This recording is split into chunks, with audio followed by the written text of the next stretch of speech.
وبركاته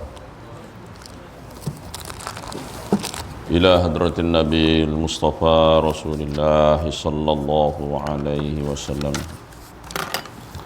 ثم إلى أرواح المسلمين والمسلمات والمؤمنين والمؤمنات وآلهم الكرام وأصحاب العظام شأن الله ولهم الفاتحة. أعوذ بالله من الشيطان الرجيم. بسم الله الرحمن الرحيم. الحمد لله رب العالمين الرحمن الرحيم مالك يوم الدين إياك نعبد وإياك نستعين اهدنا الصراط المستقيم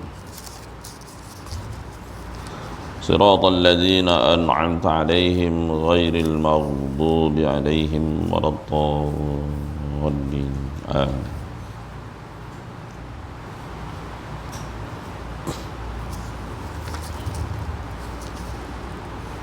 أعوذ بالله من الشيطان الرجيم. بسم الله الرحمن الرحيم. بسم الله ما شاء الله لا يسوق الخير إلا الله. بسم الله ما شاء الله لا يصرف السوء إلا الله. بسم الله ما شاء الله لا يأتي بالحسنة إلا الله. بسم الله ما شاء الله ما كان من نعمة فمن الله. بسم الله ما شاء الله لا حول ولا قوة إلا بالله العلي العظيم.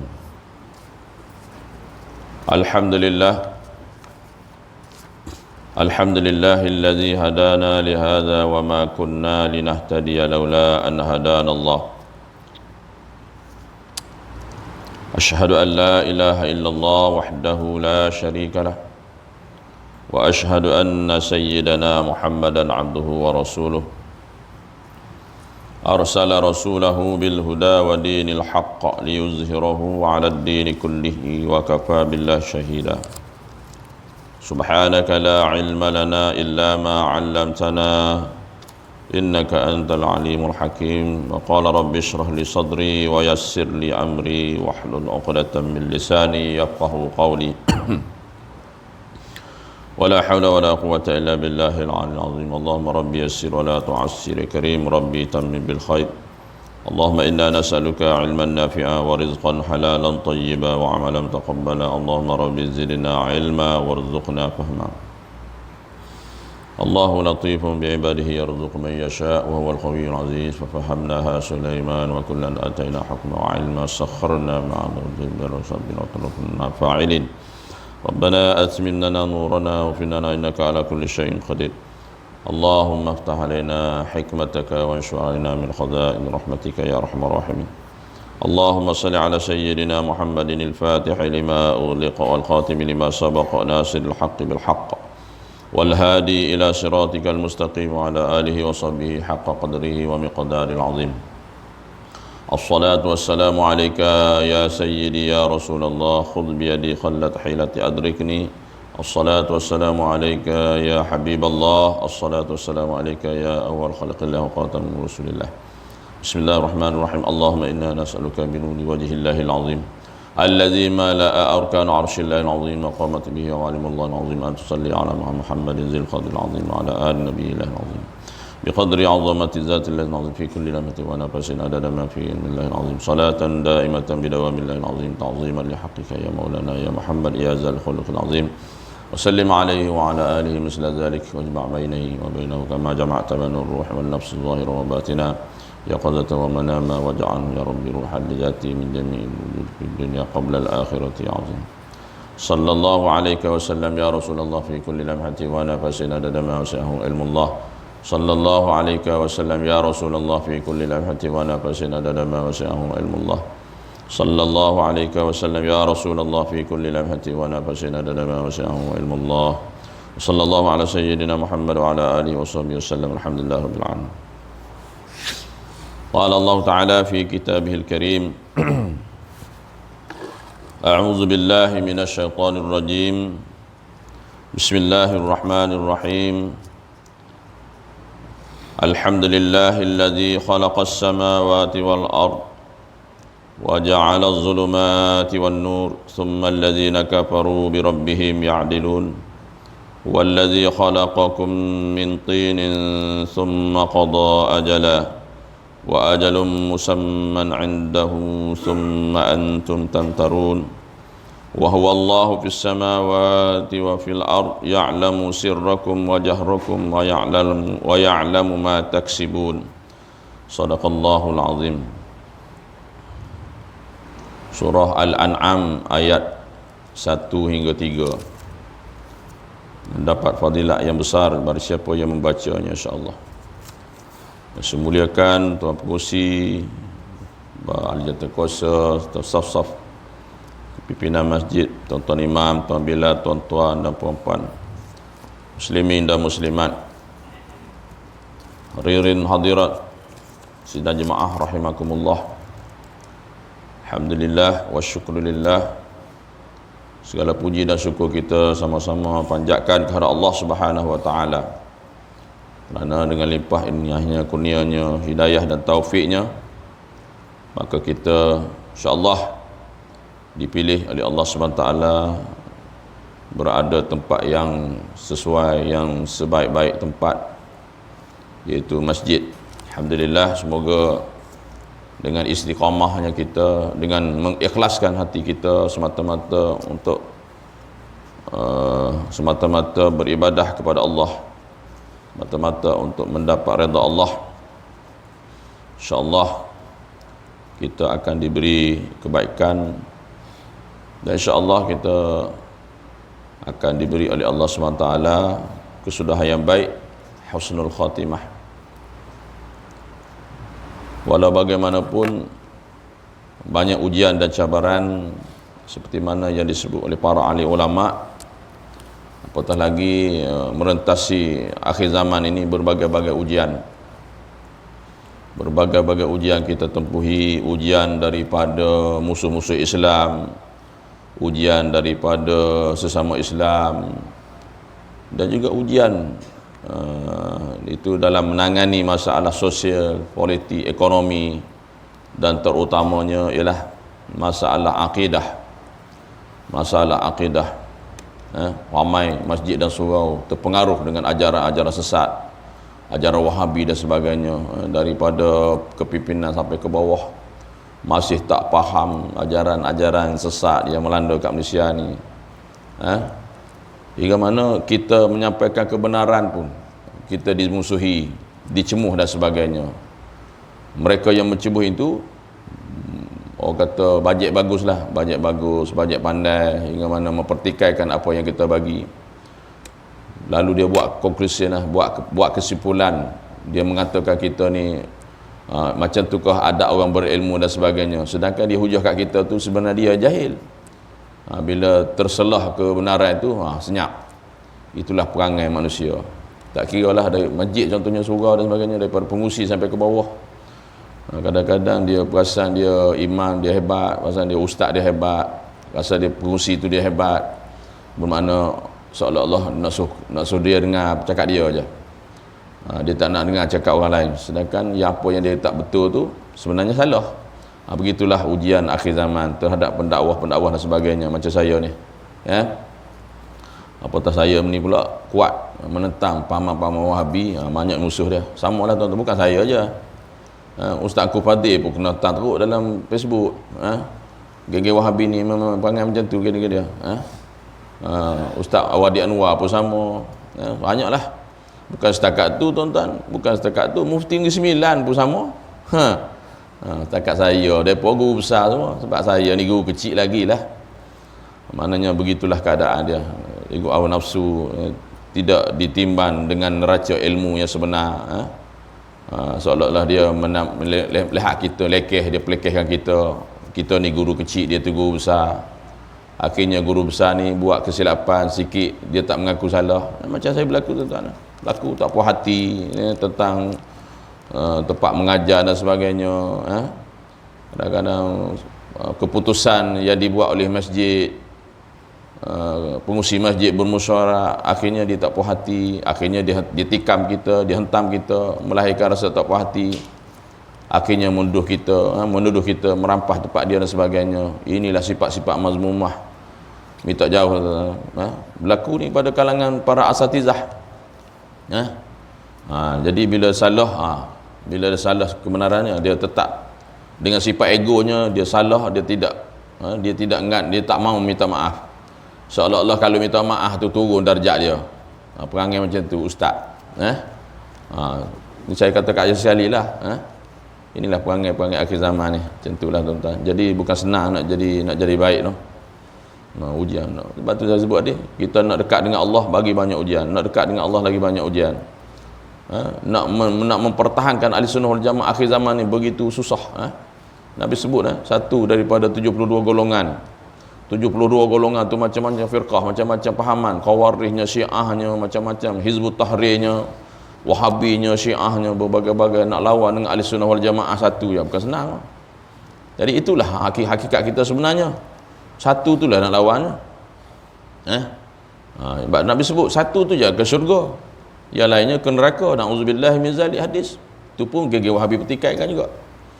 Jadi ramai hari ni mungkin sebab belajar dengan Ustaz Google, tidak ada sanad dan periwayatan hadis dan sebagainya, maka ustaz tu pula glamour pula, profesor pula, datuk pula masuk dalam YouTube. Saya ni tak ada pangkat apa, dia pelekehkan kita. Contohlah kan, tak ada pangkat apa, tak ada PhD apa, yang ceramah dalam YouTube tu datuk, profesor, tu kena pakai, padahal ajaran itu tak betul. Itu masalah ilmu lah tuan-tuan. Ini ujian akhir zaman, saya berkondimah sikit lah. Senang. Inilah perangai. Dia perasan dia bajet bagus, dia tengok kita pun ni kata ni, dia kata kita suka melabel, menghukum dan kita bercakap atas dasar fatwa, atas dasar fakta. Kan? Bila terbukti sesuatu tu salah, maka senyap. Saya kata mana tu? Mana yang menyalak tu? Mana yang bising tu? Senyap terus. Bila dah salah, senyap. Bila lagi mana tak dapat kebenaran ditegakkan, lagi itulah dia menyalahkan kita. Ini berlaku kan? Ini berlaku. Baik tuan-tuan dan jemaah sekalian, sebagai mukaddimah, ada dua perkara saya nak sebut sini, iaitu mungkin ulangan lah. Satu, saya dengar ceramah daripada Ustaz Abdul Somad. Dia menguraikan hadis yang begitu panjang. Antaranya dia beritahu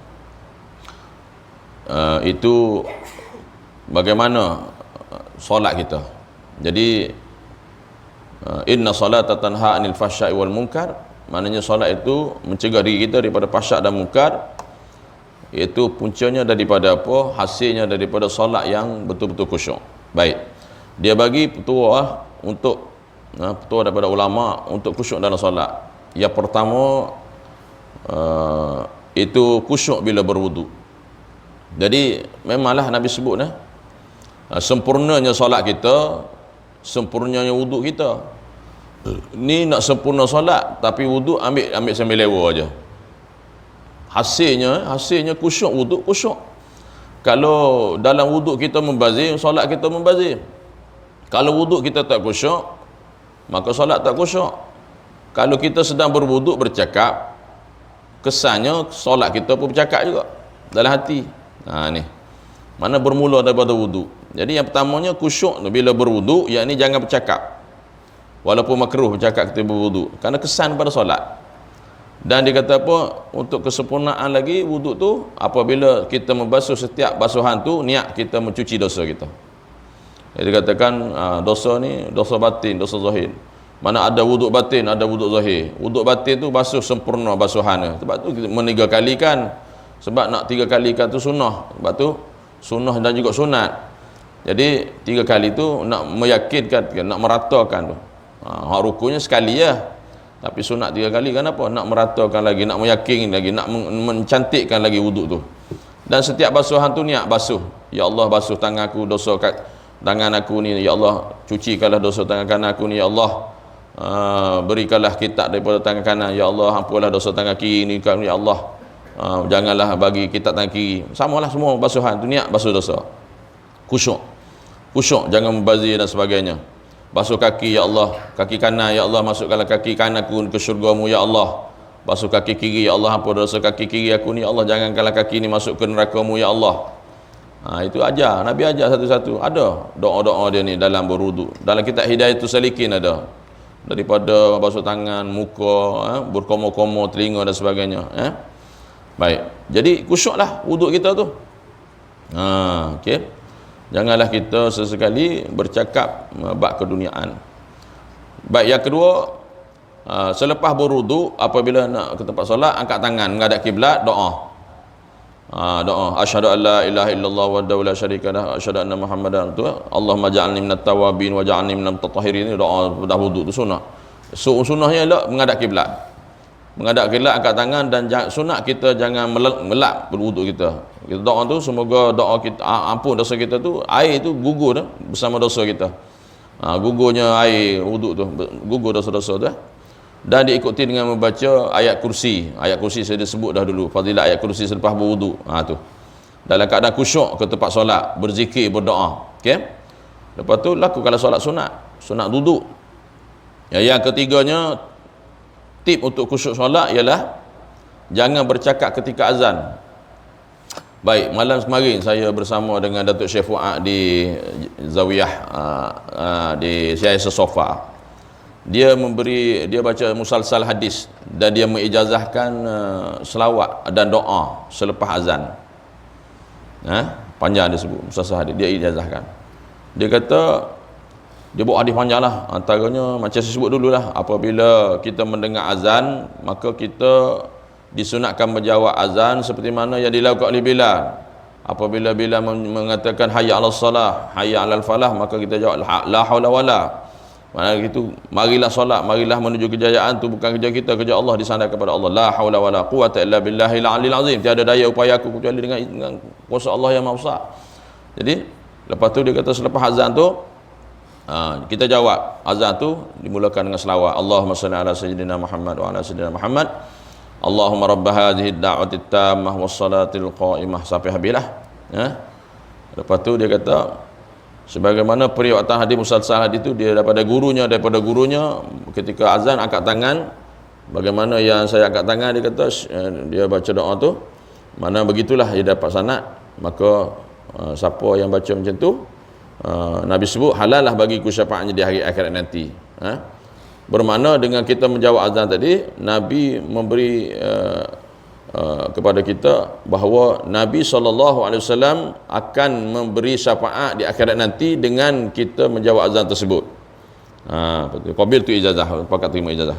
Lepas tu satu lagi dia sebut berkaitan dengan azan ni, orang yang apabila azan dikumandangkan, orang ni bercakap ketika azan, maka dia kata orang tu akan mati su'ul khatimah. Jadi kita nak mati dalam husnul khatimah, maka bermulai hari ini dan sampai bila-bila, cubalah jangan bercakap ketika azan. Tapi tanya azan tu lah kita kata mulut nak bercakap. Bagaimana adab kita dengan tu azan, tu muazzin dan sebagainya. Ni beradab lah. Saya sebut tadilah, dia duduk nampak gini, ada satu surau tu dia kata ustaz ni, dia kata mengajar kerah apa sebagai kerah dan sebagainya, tak ada adab. Yang hang adab dengan majlis ilmu, dengan hang adab dengan ustaz tak ada, hang tak ada adab juga. Pandai nak kata ustaz tak beradab lah. Hang dengan ustaz dengan majlis ilmu, bila orang bercakap belakang, adab hang mana? Pandai nak komplain orang ada adab, hang adab ke mana? Itu masalah. Bila kena atas batang hidup dia senyap. Dia kira nak hentam orang je. Yang adab kita macam mana? Pandai nak cari. Ini perangai manusia, nak cari salah orang. Nak cari salah orang, nak menghukum orang. Sedangkan dia kata ke orang tu, kena dia sendiri yang tak beradab. Ini masalah tuan-tuan. Ini masalah. Sentiasa nak menang. Sentiasa nak menang.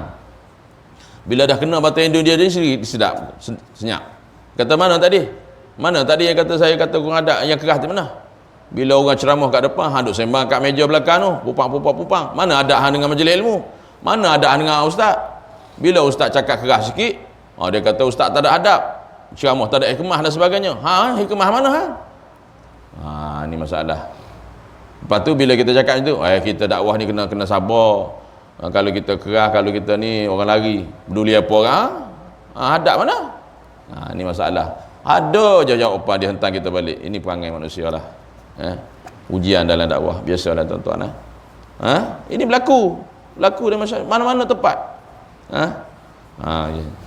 Jadi jangan jawab, jangan bercakap. Dia kata, memang saya dengar Syekh Puan bercakap, Ustaz Abu Samad bercakap, dia kata orang yang sering bercakap ketika azan dikumandangkan, dia akan diberi mati su'ul khatimah. Kerana apa? Kerana Nabi sebut orang yang tak jawab azan ni, orang bercakap ketika azan ni, dia adalah golongan yang menentang sunnah. Kan Nabi sebut, saya sebut hadis dulu. Antara golongan-golongan yang menentang sunnah ialah apabila azan dikumandangkan, dia tak solat, dia tak jawab. Apabila dia kencing, dia berdiri. Apabila nama aku disebut, dia tak enggan berselawat kepada aku, Nabi sebut. Nabi sebut dalam hadis tu. Golongan penentang sunnah. Nampak tak? Baik. Yang keempat, untuk khusyuk solat ialah baca segala bacaan, sama ada yang rukun, yang fardu, yang rukun ataupun yang sunat, itu wajib dengar kat telinga. Ini salah satulah. Memang kalau tak baca memang tak sah lah semayangnya. Kalau baca slow kan tak dengar, wajib. Ni rukun bacaan, mana wajib kita dengar kat telinga kita. Dan apabila kita baca, kita dengar kat telinga kita, itu memperoleh khusyuk dalam solat. Dan yang kelima, kata Ustaz Abdul Somad, apa yang kita baca tu kita faham. Fatihahnya bismillahirrahmanirrahim, artinya apa manusia, apa maksud dia, subhana rabbiyal azim wa bihamdi, kita sebut mulut, hati tu apa dia, makna tu apa dia. Semayang kita lama dah tak tahu makna, macam mana nak beri kesan pada kita. Subhana rabbiyal a'la tu apa makna dia? Rabbighfirli warhamni wajburni warfa'ni warzuqni wahdini wa'afini wa'fu anni, tu apa dia, makna dia tu. Kan, tu at-tahiyyatul mubarakatus salawatut thayyibatu lillah, apa makna dia, masuk makna dia. Itu salah dikatakan sekurang-kurangnya masuk makna dia, lintasan hati tu makna tu akan memberi kesan kepada solat kita. Ini tip untuk khusyuk dalam solat ya tuan-tuan. Itu yang pertama. Yang kedua, ada sebelah golongan yang mendapat doa malaikat. Ini pun satu juga tuan. Mungkin kita ni jadi baik, mungkin kita ni jadi ustaz, mungkin kita ni jadi tok imam, mungkin kita jadi tok bela, mungkin Allah lantik kita ni jadi pengurusi penduduk kampung dan sebagainya, pengurusi masjid, pengurusi kampung dan sebagainya. Bukan sebab kita baik, bukan sebab kita baik, mungkin sebab kita mendapat doa malaikat. Mungkin juga sebab doa guru kita kepada kita, dan mungkin juga doa ibu bapa kepada kita, dan mungkin juga doa kawan-kawan kita kepada kita. Kita jangan perasan bagus, kita jangan bajet bagus, kata bahasa orang lain ni. Jadi benar-benar dia kata nikmat ni, nikmat manawi, nikmat yang sembunyi ni kita tak perasan. Bila kita tak perasan nikmat yang sembunyi daripada Allah SWT ni, kita tak perasan, kita kurang bersyukur. Kita duk nampak nikmat hissi, nikmat yang zahir saja. Dapat duit, alhamdulillah. Dapat makan, alhamdulillah. Dapat tidur, alhamdulillah. Yang Allah beri hidayah, Allah beri nikmat hati kita, ingat pada Allah, zikir, ingat mati, ni ingat datang masjid, ingat nak datang majlis ilmu, ingat nak insah, ingat nak taubat. Tu nikmat yang dalam diri tu, dalam badan kita, tu nikmat. Tu je orang tak nampak. Bila tak nampak, kita tak bersyukur pada Allah.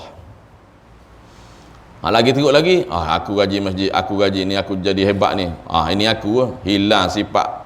Jadi ada sifat keakuan, ada wujudnya kuasa diri, ada sifat keakuan, lupa pada Allah, dapat murka Allah pula. Ni, jangan ada kuasa diri, jangan adanya sifat keakuan. Kerana kita siapa dia kita ni? Kita semua adalah pinjaman daripada Allah SWT. Ada apa kita ni? Semua apa yang kita ada tu dipinjam oleh Allah SWT kepada kita sekejap je. Allah akan tarik balik.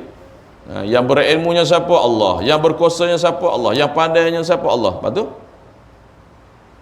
pasal apa kita nak ngaku kita ni hebat? Apatah lagi, pasal apa kita nak condemn orang tu, condemn orang ini, rasa kita hebat? Inilah ini masalah. Okey, jadi mungkin kita jadi baik ni salah satunya mendapat doa malaikat. Yang pertama, orang yang mendapat doa malaikat ialah orang tidur dalam keadaan berwuduk dan bersuci. Karena Nabi sebut orang yang tidur dalam keadaan bersuci, ruhnya keluar pada malam, Allah izinkan bersujud di aras. Bermakna arahnya dimuliakan oleh Allah SWT. Dan orang tidur dalam keadaan bersuci, membaca Fatihah, ayat kursi dan sebagainya, maka Nabi sebut, Allah perintahkan malaikat menjaga kita daripada kita tidur. 2 malaikat jaga kanan kita sampai ke subuh. Ini amalan besar fadilat dia. Dan kalau begitu keadaannya, insya-Allah kalau dia mati malam tu, kata Nabi, kata ulama, matinya husnul khatimah. Sedikit amalan tapi besar fadilat dia. Maknanya Allah muliakan orang yang bersuci ini, tidur dalam keadaan berwuduk. Yang kedua, orang yang sedang duduk menunggu solat, 15 minit, 10 minit sebelum subuh, sebelum maghrib, duduk tunggu solat. Dia juga orang tergolong dalam mendapat doa malaikat. Malaikat doa kat kita. Ini nikmat tersembunyi, tapi kita tak dengar. Tapi Nabi sebut. Yang ketiga, orang yang berada di saf dengan solat berjemaah, duduk dalam saf ni, sebab Nabi sebut dalam hadis, maknanya Allah memerintahkan malaikat bersama-sama saf, solat bersama-sama kita, duduk celah-celah saf. Tak nampak tuan-tuan, tak nampak. Ada tapi tak nampak. Kalau dia nampak malaikat ada sebelah kita, larilah kita. Contoh. Yang ketiga, yang keempatnya, orang yang merapatkan saf, salat berjemaah, yang ini tidak membiarkan kalangan saf tu kosong. Kenapa? Kerana di celah-celah saf tu, kalau kita renggang, mana dimasuki oleh syaitan. Jadi malaikat sama-sama dengan kita. Jadi kita merapatkan saf, maka Allah tugaskan malaikat untuk mendoakan bagi orang-orang yang merapatkan saf. Yang kelimanya, iaitu malaikat mengucapkan amin bersama-sama imam. Nampak ni? Ni salah satunya. Jadi Nabi sebut dalam hadis, apabila imam membaca Fatihah, imam membaca amin, amin tu kita baca amin bersama imam. Kalau kita baca amin dulu kemudian makruh hukumnya, kena sama-sama. Kan? Mana amin tu imam dengan amin kita, amin bersama-sama malaikat, maka malaikat itu mendoakan. Padahal disebut dalam hadis, Allah memerintahkan, menugaskan malaikat untuk mengucapkan amin bersama-sama dengan orang berjamaah. Ini menyebabkan kita jadi baik. Tu. Baik. Yang keenamnya, orang yang duduk di tempat solatnya selepas solat.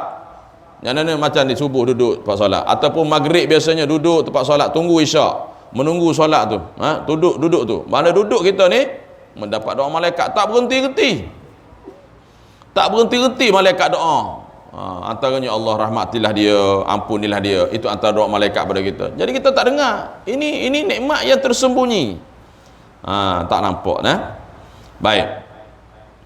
Orang yang solat subuh dan asar secara berjemaah juga mendapat doa malaikat. Kenapa? Subuh tu pagi, asar tu petang. Mana pagi dan petang. Tu. Orang yang mendoakan saudaranya tanpa saudaranya tahu. Ini juga orang doa. Kita tahu saudara kita sakit di hospital, kita angkat, ya Allah, syafa' lana ya Allah, ataupun sembuhkanlah dia ya Allah, syafakillah, ataupun kita baca, ya Allah, ya Tuhanku, sesungguhnya saya saudaraku yang sedang sakit ada masalah, selesaikanlah, pemudahkanlah ya Allah, sembuhkanlah dia ya Allah. Jadi bila kita doa kepada sahabat kita tadi, dia tak tahu, jadi kita automatik kita mendapat doa malaikat. Ini menyebabkan kita jadi baik. Tu. Seterusnya, orang yang suka berinfak, mari masjid ke mana ke, pusat-pusat tafih, lagi banyak orang guna tempat tu, lagi kita sedekah, lagi banyak fadilat dia, lagi tempat guna duit tu. Masjid contohnya, masuk tabung derma, orang suka derma tu, kita masuk ya derma tu, tabung derma tu, malaikat doa dah kat kita. Itu menyebabkan kita jadi baik. Dan yang seterusnya, orang yang sedang makan sahur, orang yang berbuka, ini mendapat doa malaikat. Jadi maka doa mustajab ketika bersahur dan berbuka, kita ada doa. Jadi ketika itu kita bersahur dan berbuka, maka malaikat juga mendoakan kita. Ini orang yang mendapat doa malaikat. Okay. Yang seterusnya, yang terakhir ialah orang yang menziarahi orang sakit. Orang menziarahi orang sakit di rumah, di hospital dan sebagainya, maka kita ziarah. Nabi sebut dalam hadis sahih, orang yang menziarahi orang sakit ni seumpama dia berada di taman syurga dan memakan buah-buahan syurga yang begitu lazat. Perumpamaannya. Kata ziarah ni, tengoklah keadaan lah. Kalau ziarah orang sakit ni selang-seli, kalau dia suka dengan kita duduk lama ke tak suka, menjaga kehormatan orang yang sakit tu, jangan menyakit hati pula. Orang tu dah sakit, tak puasa, tak boleh makan, kita duduk makan depan dia pula. Jadi ada adab-adab dia lah. Adab ziarah ni ada adab-adab dia lah. Okay. Jadi itu antara 10. Moga-moga sebelah golongan ni kita ada semua tu. Moga-moga kita mendapat doa malaikat, sentiasa mendapat doa malaikat. Kerana malaikat doa, Allah tak tolak. Manusia doa belum tentu. Sebab kita banyak dosa, malaikat tak ada dosa. Bila malaikat tak ada dosa, dia doa kat kita, maka direct dapat daripada Allah SWT. Kita ni ada banyak dosa, menegah dosa, sebab dosa tu menegah doa kita tu tak naik. Kecuali kita tak ada dosa ke apa semua, baru Allah terima doa kita. Baik, tuan-tuan sidang jemaah sekalian, kita sambung pengajian kita pada pagi ini, iaitu menjaga harga diri. Betul Qala musannif wa nafa'ana bi ulumihi fid dharain amin ya rabbal alamin. Semoga Allah memberkati tuan-tuan guru kita, terutama pengarang kitab Itu Qalbun Salim ni, dan juga penterjemah ni syarah Dr. Mahdejo. Moga Allah memberkati. Bismillahirrahmanirrahim. Yang ketiga, menjaga diri kita, menjaga harga diri. Dia panggil iffah. Betul dah? Saya catat situ lah. Kalau salah beritahu. Ni pun barakah kitab ni. Jangan ada letak ikut dan kitab ni. Kitab Tok Guru ni, kitab hebat ni. Barakah kitab ni, jangan duk main campur-campur Ini beradab dengan kitab, beradab dengan guru dan sebagainya. Dengan adab itu Allah masukkan ilmu dalam diri kita, menyebabkan kita jadi baik, menyebabkan ilmu yang kita dapat amalkan. Itu salah satu adab lah. Baik. Ni mentah-mentah lah dia ni Tok Guru besar apa semua, bila salah tak nak mengaku, tak nak minta maaf, egonya Tok Guru. Itu masalah tu. Ada tuan-tuan. Dia duk nasihat orang yang salah apa semua. Bila kena batai dia salah, dia ego, tak nak minta maaf, tak mengaku salah. Ni perangai juga. Tu. Tambah-tambah ni lah Tok Guru tasawuf ni. Kan? Mengajar kita tasawuf hari-hari tapi tersawuf lagi. Macam saya lah tuan-tuan. Ego, sombong. Sombong. Seolah-olah dia ni guru besar, tak ada salah. Bila ada salah, enggak minta maaf. Ini minta jauh lah tuan-tuan. Ini perangai. Lepas tu ni sekat-sekat orang pula tu. Ni nak jemput dia ustaz ni ngajar ni, tak boleh ni. Berkata tu kau perangai seorang ustaz. Dapat kat telinga saya tuan-tuan. Ni nak ganti tempat ni, tak boleh. Oh, maknanya kita ni nampak kita ni jahil sangat, jahat sangat. Tak layak nak mengajar. Ada perangai jenis suka-suka sekat orang. Bila dia orang stok dia, pandai pula nak mengamuknya. Ini perangai manusia. Berlaku tuan-tuan. Minta maaf cakap lah. Minta maaf cakap tuan-tuan. Bila dia sekat orang, dia pilih-pilih orang mengajar, tak apa. Tapi bila orang sekat dia, tukar jadual, mengamuk. Ini perangai tuan-tuan. Berlaku.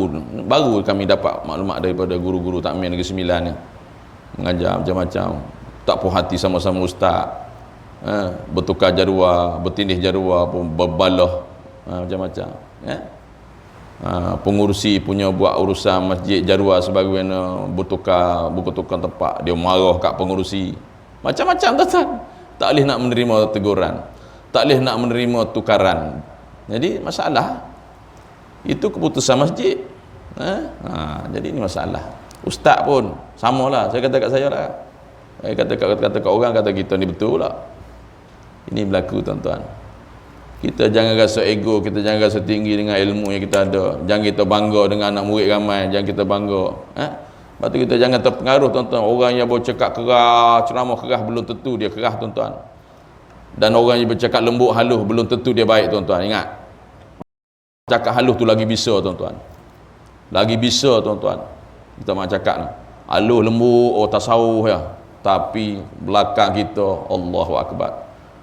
Baik hak pang depan ni kita nampak zahirnya, nampak dah nampak dah.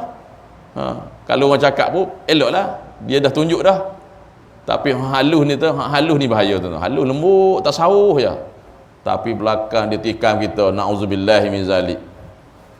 Ini saya beritahu tuan, berlaku dalam masyarakat kita hari ni. Berlaku kalangan ustaz-ustaz samalah. Ni masalah ni. Ni. Na'udzubillahi min zalik, minta jauh lah. Perkara-perkara ni menjadi apa kata, menjadi perpecahan, memutuskan hubungan dan sebagainya, kan? Bila dah terlanjur perkataan, dah minta maaf balik tu memang susah lah sikit tuan-tuan. Berbekas di hati orang tu terasa, kan? Walaupun orang tu maaf tapi hatinya bengkak ya. Kan, contoh.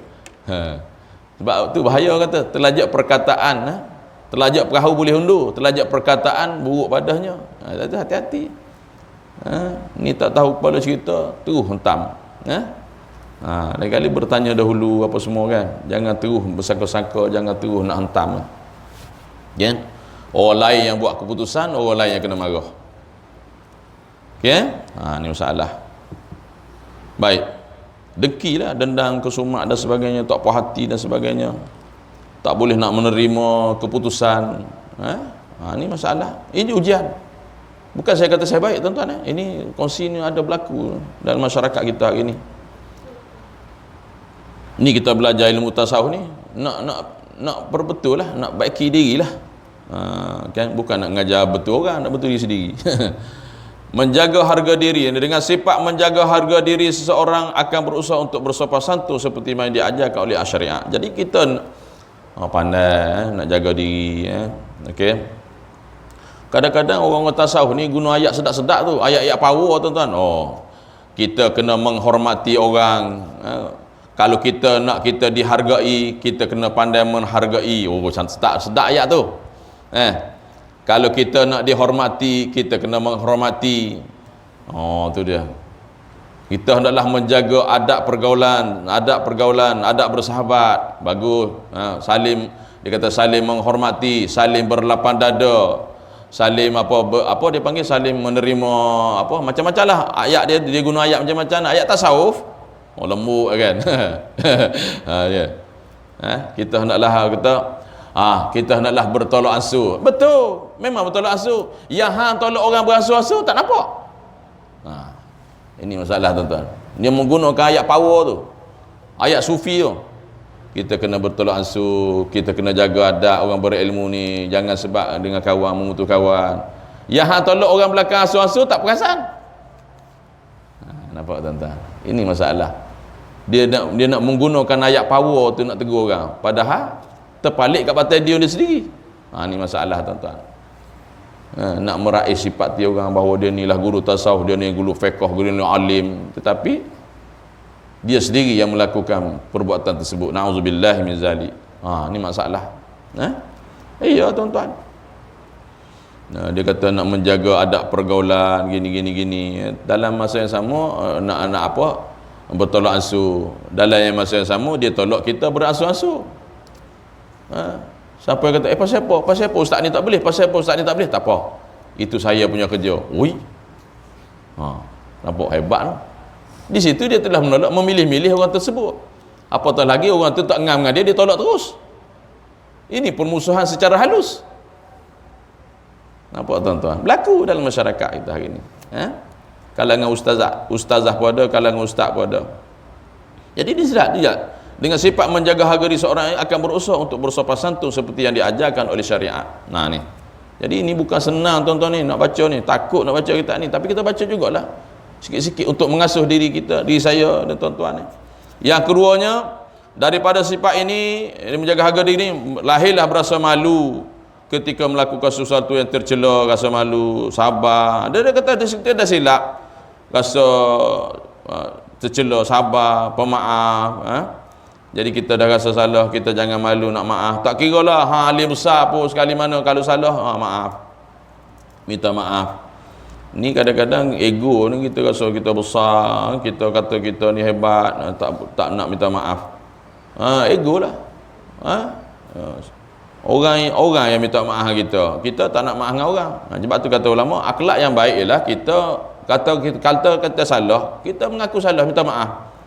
Dan dalam masa sama kita maafkan orang lain. Jangan sampai orang lain maaf. Ni dia salah, dia hentam kita, dia salah, tapi dia tak minta maaf, senyak gitu je. Ego. Jadi kita buangkan ego tu, makna kita minta maaf dan kita maafkan orang tu. Itu baru boleh buang ego tu sifat. Ni ego. Tak ada. Dia salah. Dia tetap salah. Aku tak akan minta maaf. Hebatnya. Nampak tak? Tu sifat mazmumah tu. Baik. Lepas tu dia kata, aku tak payah minta maaf. Hang buat salah dulu, hang minta maaf. Ego tu. Mana sifat kita? Qanaah, wara', lemah lembut, selalu membantu orang lain dan tidak tamak. Biasa tuan-tuan macam itulah. Ni menjaga harga diri. Yang ketiga, jika ia tidak ada, maka akan timbullah daripada dirinya sifat tamak. Nampak? Jika tidak ada, maka akan timbullah dirinya daripada sifat tamak, alaba, busuk hati, boros, kedekut, riak, suka membuka aib orang lain. Buka aib orang lain tu.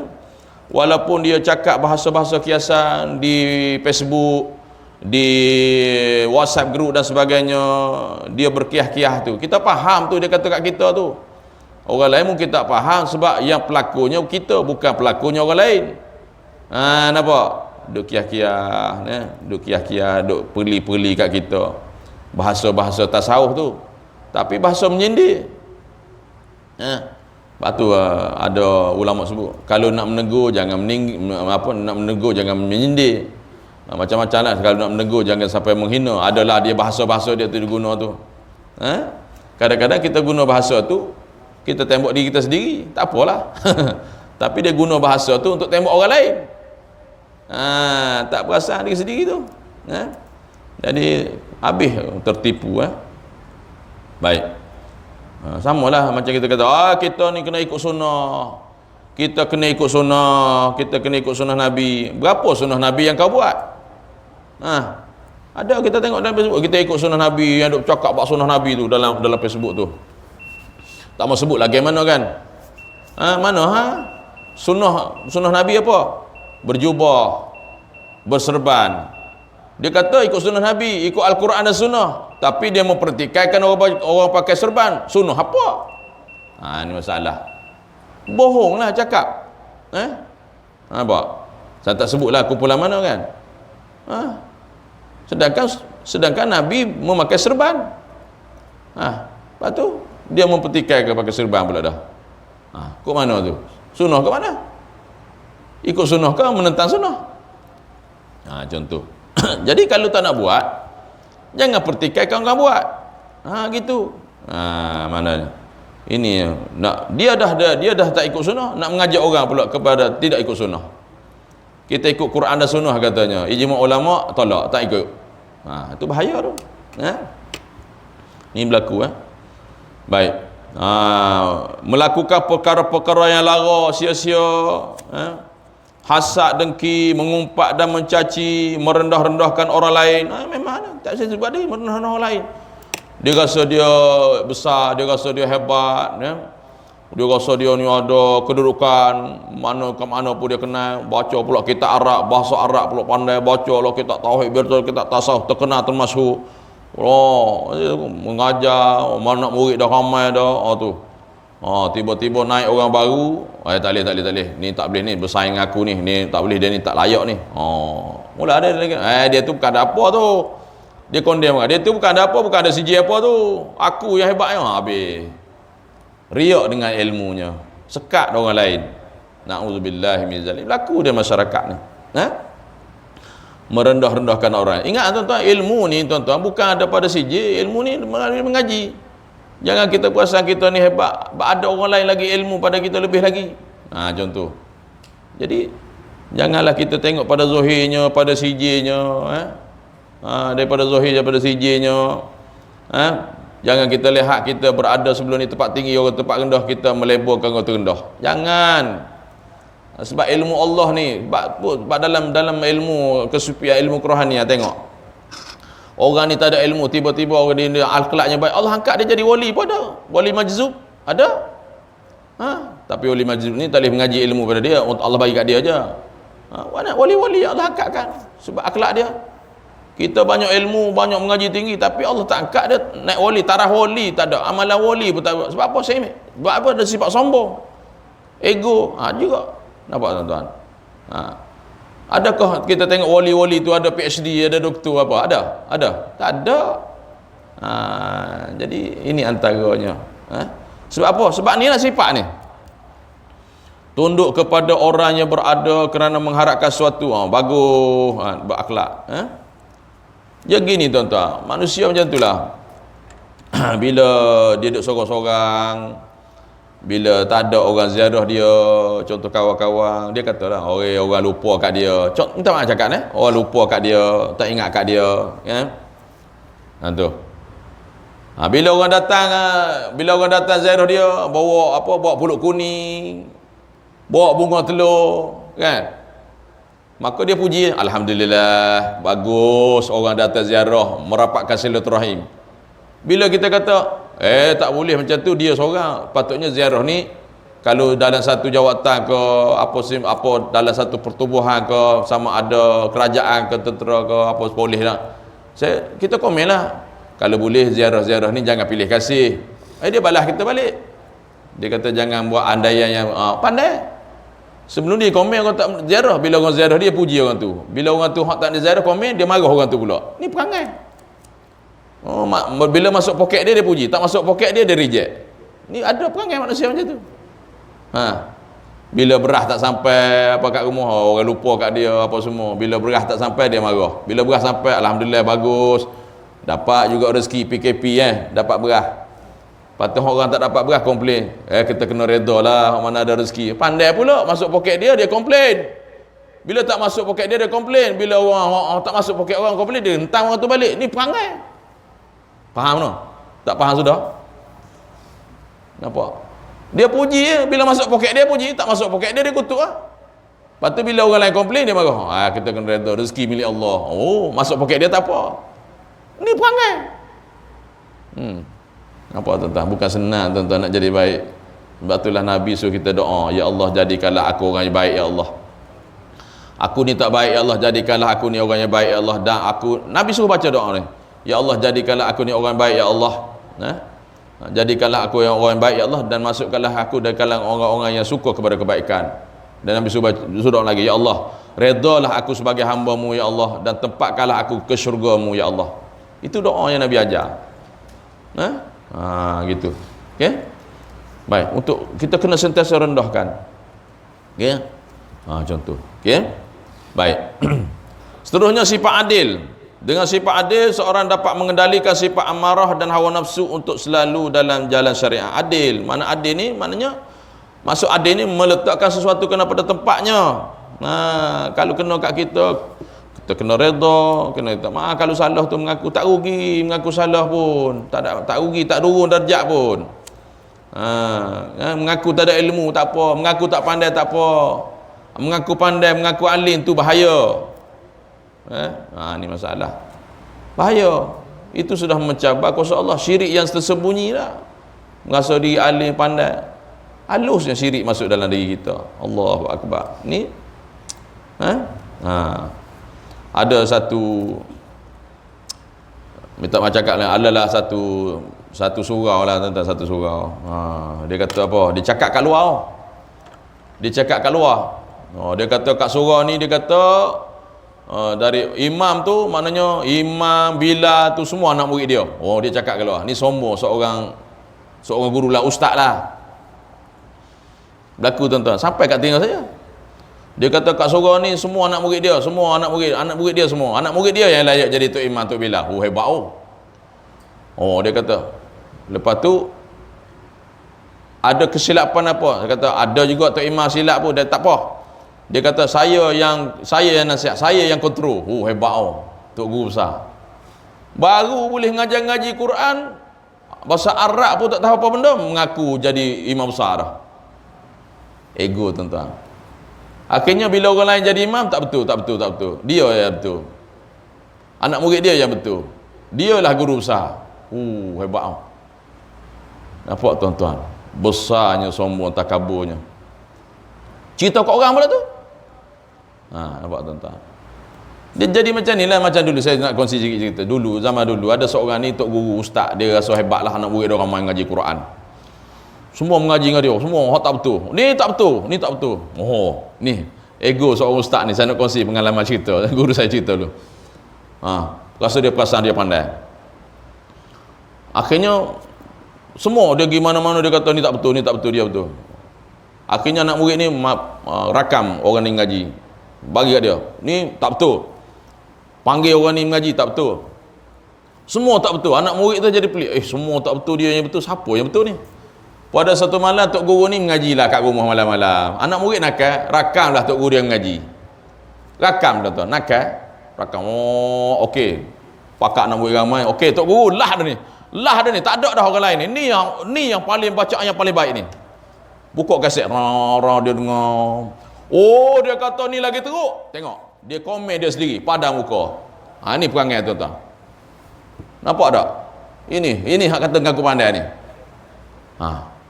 Dia kata, ni lagi teruk ni, siapa ni? Ni tok guru ngaji semalam ni, kami rakam. Padam muka. Ini yang kata mengaku pandai ni. Ini pengajaran kita boleh ambil tuan-tuan. Ini saya kata kat saya sendirilah. Kadang-kadang kita mengaku pandai, kita salah juga, banyak salah. Ada setengah tu jadi tu imam satu, minta maaf cakap imam satu. Baru nak jadi imam satu, tuan-tuan minta maaf cakap. Baru nak imam satu, bacaannya tak betul. Bacaannya tak betul. Saya tegur lah. Sebelum ni bila kita tegur, dia terima. Bila naik imam satu kita tegur tak terima dah. Tak betul. Tu tuan-tuan. Doa ni, doa betul. Doa yang apa tu? Doa yang Covid tu. Dia baca tak betul. Kita tegurlah. Dia kata saya imam satu. Nasib baik saya tak jadi ego macam dia. Mu imam satu, saya ustaz. Saya guru takmin Negeri Sembilan, guru takmin Jakir. Siapa besar? Dia kata kat kita ego lah kalau cakap macam tu. Na'udzubillahi min zalik. Tak boleh nak terima teguran. Baca apa? Wa may yattaqillaha yaj'al lahu makhraja, tak betul. Kita tegurlah. Dia baca wa may yattaqillaha yaj'al Allahu makhraja. Tak betul lah. Kita baca, kita tegurlah. Tak terima teguran. Kata, saya tegur ni cuba tanya orang lain. Bila 2-3 hari lepas tu, betul pula dah. Bermakna dalam-dalam dia tak terima teguran kita, betul pula. Mungkin dia tanya orang lain, dia rasa salah tu. Nampak tak ini ego, tak boleh tegur tuan-tuan. Dah kalau saya tegur tak betul, kenapa ubah pula baca tu? Bermakna dalam dia ego tu, dia terima juga teguran. Mungkin dia tanya orang lain. Mungkin dia tanya untuk guru besar dia, wallah alam lah, guru besar tadi tu. Egonya ustaz tu. Dia kata anak murid dia yang layak jadi surau, imam surau tu. Habis orang lain tak, ustaz Zaki tak layak. Ya contoh. Ini masalah tuan-tuan. Belagak sombong tuan-tuan. Ini masalah. Bukan saya kata saya bagus tuan-tuan. Jadi itulah, kadang-kadang kita ni macam itulah, macam ustaz-ustaz dia tegur mana-mana, kadang-kadang orang suka, kadang-kadang orang tak suka, dia reject kita. Peduli kan? Saya mudah je, guru saya beritahu, kita kena pedulikan orang. Kita jangan pedulikan orang yang kata apa kita. Yang penting kita peduli dengan Allah. Kita ikhlas dengan Allah, kita ikhlas tegur. Orang nak terima tak nanti, itu dia dengan Tuhan lah. Kita selesai. Sebab apa tuan-tuan? Sebab kita ni ada tanggungjawab. Kita akan dipersoalkan di akhirat nanti. Apa jawatan kamu, apa yang kamu buat. Jadi tak faham. Bila kita tegur dia pro and contra. Ada yang terima, ada yang reject kita. Bila saya mukadimah assalamualaikum, dia start muncul balik, menyampuh aku dengan ustaz. Contoh. Lapi kat dia. Ni perangai dah. Tak boleh nak tegur. Ni berlaku ujian dalam dakwah. Biasalah tuan-tuan. Jadi dia bersifat adil lah, bersifat adil. Daripada sifat inilah ialah berfikir dan bersiap dengan tindakan baik dari segi sebab maupun akibatnya. Berfikir matang sebelum bertindak, tidak tergesa-gesa dalam tindakan. Tidak tergesa-gesa dalam tindakan tu mantul tadilah. Ada keputusan apa semua tu, jangan terus hentam orang, tanya dulu, seksa dulu, siasat dulu. Jangan tergesa-gesa menghukum, membuat membuat keputusan atau tuduhan dan sebagainya. Tepat dan teguh pada pendapat, cerdas dalam tindakan dan selalu menjauhkan diri daripada tindakan sesuatu yang boleh membawa kehinaan dan mudarat. Ini akhlak lah. Jika tidak ada sifat ini, maka akan timbullah sifat suka menipu, memperkecil-kecilkan orang lain dan menghina orang lain, jahil, gila dan sebagainya. Tak boleh sebut jahil, tak boleh sebut gila. Ada satu masjid tu marah kita sebut bodoh, dia kata. Bila kita sebut buh Ustaz Azhar Idrus kamu Ustaz bodoh, dia komen hebat tu. Maknanya yang komen tu nampak hebat lagi pada Ustaz Azhar Idrus. Dia kata, ustaz mengajar akhlak tak ada ni, bodoh, tak boleh kata bodoh. La ilaha illallah. Orang tanya Ustaz Azhar Idrus, boleh dah kata bodoh? Boleh dah kata bodoh kalau orang tu bodoh. Kalau orang tu tak bodoh, saya kata bodoh, saya bodoh. Padam muka. Memang orang tu bodoh, kena kata bodoh, takkan cerdik. Tak boleh nampak nak saya hentam orang tu senyap tu. Tak boleh ustaz cakap bodoh, tak ada akhlak. Tu cerdik sangat. Okay? Sebab tu dalam Allah sebut dalam Quran, tabbat yada abi lahabin wa tab, binasalah tangan Abu Lahab. Mana celaka bodoh boleh sebut, tak ada masalah. Ni gila jahil tak boleh sebut. Memang orang tu gila, takkan nak cakap aku tak boleh cakap gila ni, tak ada, aku kena cakap tu kurang siuman gila adik-beradik macam tak boleh cakap babi kasar, cakap khinzir lembut. Supa babi khinzir pun. Waktu tu tak reti lagi. Okey, tu pelik lah. Nak tunjuk alimnya. Komen Ustaz Azad terus tu. Ketika kesempurnaan 4 sifat ini bertambah, maka akan bertambah pula kesempurnaan akhlak seseorang. Habis. Okey nah. Maka akan bertambah pula kesempurnaan akhlak seorang. Sebaliknya ketika kesempurnaan 4 sifat ini berkurang, maka akan berkurang pula kesempurnaan akhlaknya. Allahu Akbar. Jauhlah kita tuan-tuan. Tak apalah kita tak sempurna seperti mana kita ni. Maknanya syukur-kurangnya ada juga untuk perubahan pada diri kita dengan membaca kitab ni. Semoga Allah mentaufiq hidayah kepada kita menjadi akhlak yang baik. Di asbab ni disebut asbab. Mana asbab membaca kitab ini, insya-Allah. Kita baca, mana kita kata kat kita sendiri, insya-Allah. Moga-moga Allah kurniakan kita ni sifat yang baik, sifat mahmudah, memohon jauh daripada Allah sifat mazmumah. Allahumma amin ya rabbal alamin. Insya-Allah lah kita akan sambung lagi akan datang. Wallahu alam. Kita berhenti situ. Tanda dekat 42 tu kan. Tanda dekat 42 tu. Minta maaf banyak tuan-tuan sekiranya ada salah dan silap. Mungkin banyak silap lah. Banyak silap. Sebab biasalah banyak silap. Kita ni orang jahil, banyak silap cakap. Macam saya ni jahil, fakir, tak ada ilmu, banyak silap cakap. Jadi ambil lah yang baik tu. Mana yang mendengar, yang menonton ni, mana yang tak baik tu, bagi kat saya lah. Yang baik tu tuan-tuan ambil lah. Jadi saya nak kongsi sikit. Kata pesan Habib Umar. Pesan Habib Umar, penting zikir akhir zaman ini untuk menguatkan akidah kita. Zikirlah pagi 100 kali, petang 100 kali. Ni dia bagi ijazah untuk menguatkan akidah kita supaya kita tidak termasuk dalam akidah-akidah batil. Apa zikir tuan-tuan? Mudah ya. La ilaha illallah al-malikul haqqul mubin. Zikir ini juga untuk memberi rezeki pada kita, mengundang rezeki. La ilaha illallah al-malikul haqqul mubin. La ilaha illallahul malikul haqqul mubin. Boleh? Kalau nak sambung, la ilaha illallahul malikul haqqul mubin. Kau nak berhenti, la ilaha illallah al-malikul haqqul mubin. Kalau nak rajin lagi, la ilaha illallah al-malikul haqqul mubin Muhammadur Rasulullah sadiqul wa'dil amin.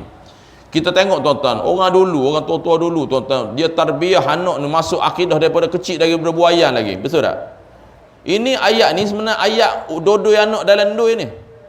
Orang tua-tua dulu, la ilaha illallah al-malikul haqqul mubin Muhammadur Rasulullah sadiqul wa'dil amin. La ilaha illallah al-malikul haqqul mubin Muhammadur Rasulullah sadiqul wa'dil amin. Seorang ibu dua-dua anak, dengan anak-anak dengan pok-pok pun dia lena. Nampak tak tuan-tuan? Ini zikir untuk menguatkan akidah kita. Amal tuan-tuan, zikir pagi 100 kali atau petang 1 kali.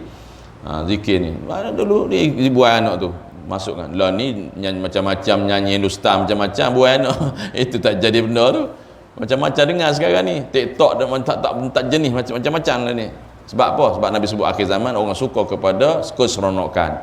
Suka seronok menyebabkan kita lalai daripada Allah. Suka keduniaan, lupa pada akhirat. Masuk dunia, cinta manusia dalam hati, lupa Allah dalam hati, habis.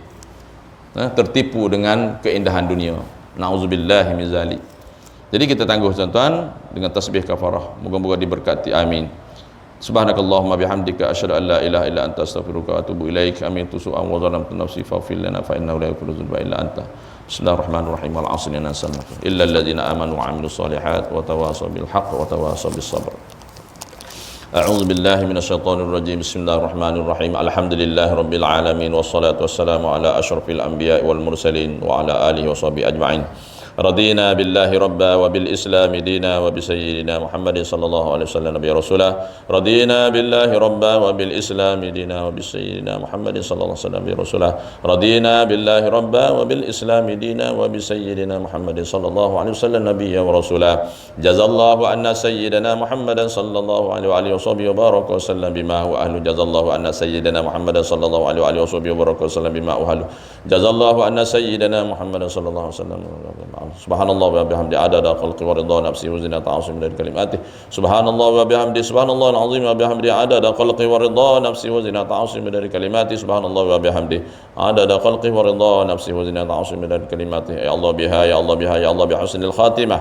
Ya Allah biha ya Allah biha ya Allah biha ya Allah bi husnil khatimah. Ya Allah biha ya Allah biha ya Allah bi husnil khatimah. Allahumma ja'al jam'ana hadza jam'an marhuma wa tafarruqana min ba'di tafarruqan ma'sum. Allahumma arinal haqqa haqqan warzuqna ittiba'ah wa arinal batila batilan warzuqna ijtinabah. Wa sallallahu ala sayyidina Muhammad wa ala alihi wa sahbihi fi kulli lamhatin wa nafasin adada ma wasi'ahu ilmullah. Subhana rabbika rabbil izzati amma yasifun wa salamun alal mursalin. Alhamdulillahi rabbil alamin. Taqabbalallahu minna wa minkum taqabbal ya karim. Hadza billahi taufiq wal hidayah. Assalamualaikum warahmatullahi wabarakatuh.